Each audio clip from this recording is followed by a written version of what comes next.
The man slowly lifted the giant's helmet, while I carefully handed over the beehive. The giant was still fast asleep, completely unaware of the danger about to strike. We waited for the perfect moment, dropped the beehive inside, snapped the helmet shut, and ducked behind a rock. Seconds later, the giant let out a blood-curdling scream.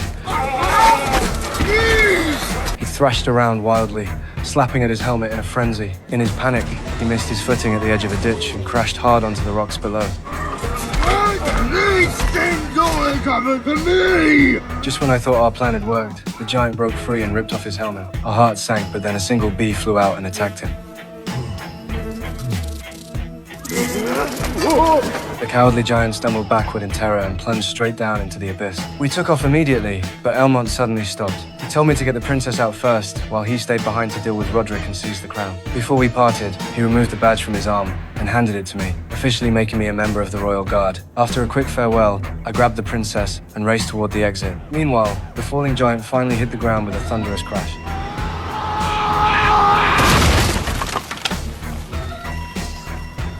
King Bromwell stepped out of his tent to investigate and found the giant's body shattered to pieces. He stared up at the towering beanstalk in disbelief, then made an agonizing decision. Cut it down. To save all of humanity, he would have to sacrifice his own daughter. When his soldiers hesitated, the old king gripped his sword and stepped forward to lead by example. Forgive me, Isabel. You heard your king? We cut it down! At the same time, Roderick had gathered his massive army of giants at the base of the beanstalk, ready to launch an assault on the human world. The two-headed giant leading the pack seemed to catch the scent of humans nearby. Set me down here. Highness, Your Majesty. Elmont hid behind a boulder, waiting for his chance. As Roderick moved closer to the exit, Roderick climbed onto a pile of rocks and pulled out the magic beans hidden in his sleeve. Down we go. About to give the order, that's when Elmont made his move. He burst out of the shadows and charged straight at Roderick. The two of them grappled with each other and tumbled into a cave. The two-headed giant sneered coldly. Take a mite. Come on, brothers.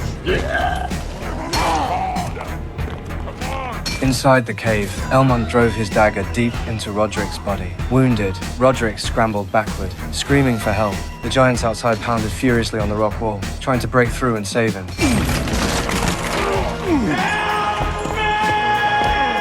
But his injuries were too severe. After a brief struggle, Roderick went still, and the crown on his head lost its magical glow. Elmont crawled out of the cave and reached for the crown, but the cave wall exploded inward, and a massive hand shot through. Elmont tried to stop it, but it was too late. The two-headed giant snatched up Roderick's lifeless body, plucked the crown from his head, and placed it on his own without hesitation. Instantly, the crown blazed back to life with magical power. All Elmont could do was watch, helplessly. The two-headed giant declared himself the new king. All hail King Balin!